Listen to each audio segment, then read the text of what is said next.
Assalamualaikum warahmatullahi wabarakatuh. Saya Febrian Alriani, kelas D1 171 dari kampus STIE Ipwija ingin menyampaikan mata kuliah penganggaran atau budgeting yang berjudul Anggaran Pisang dari Bapak dosen Dr. Suyanto SE MM MFK CA. Selamat menyaksikan. Baik, langsung saja.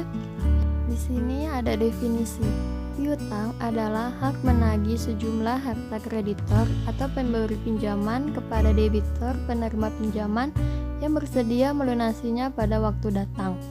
Anggaran piutang menunjukkan besarnya piutang dari transaksi-transaksi penjualan secara kredit yang dilakukan perusahaan. Selanjutnya ada jenis-jenis piutang. Di sini jenis-jenis piutang ada 5. Yang pertama, piutang surat berharga. Contohnya, biliet giro belum jatuh tempo, biliet giro kosong, cek kosong, dan cek mundur. Yang kedua, ada beban bayar di muka. Contohnya, sewa dibayar di muka, iklan dibayar di muka, dan bunga dibayar di muka. Yang ketiga, ada setoran jaminan. Contohnya, untuk keperluan garansi atau jaminan bank, dan untuk keperluan menjalin hubungan bisnis lainnya. Yang keempat, ada piutang pajak. Contohnya angsuran pajak, pajak masukan, kelebihan bayar pajak, dan lain-lain. Dan yang kelima, ada pinjaman pekerja, piutang uang muka, piutang wesel, piutang usaha, dan piutang lainnya. Selanjutnya ada biaya atau beban yang muncul. Yang pertama, ada biaya modal.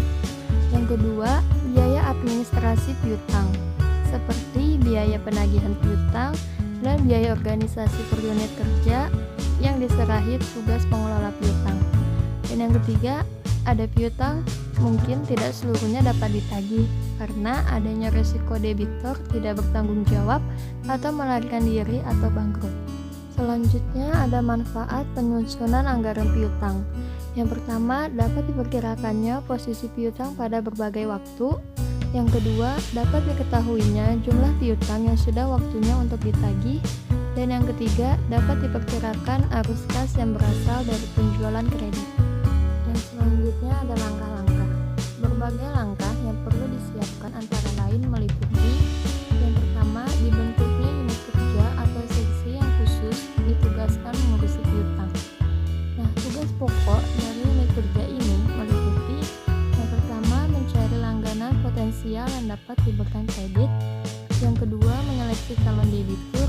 Yang ketiga, membukukan transaksi kredit yang terjadi.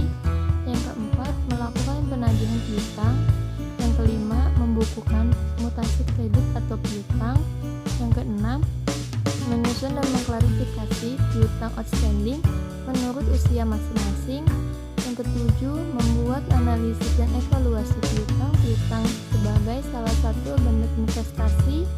Yang kedelapan, menyusun dan memperkirakan arus kas masuk dan piutang. Dan yang kesembilan, membuat laporan tentang pengelolaan piutang bagi para pengambil kebijakan. Nah, selain dibentuknya unit kerja atau seksi yang khusus ditugaskan mengurusi piutang tersebut, yang kedua, digariskannya kebijakan piutang yang jelas untuk dapat digunakan sebagai pedoman bagi unit kerja yang mengurusi piutang. Kebijakan ini meliputi: yang pertama, penentuan plafon kredit untuk berbagai jenis atau tingkatan debitur. Yang kedua, penentuan jangka waktu kredit. Yang ketiga, pedoman melakukan seleksi calon debitur berdasarkan 5C, yaitu karakter, capacity, kapital, kolateral, dan condition. Yang keempat, penentuan jumlah piutang ragu-ragu maksimal yang dapat dibenarkan sebagai dasar penentuan besarnya cadangan piutang ragu-ragu. Dan yang kelima, penentuan jumlah anggaran yang digunakan untuk mengadministrasikan piutang. Selanjutnya ada kriteria mengukur efisiensi pengelolaan piutang.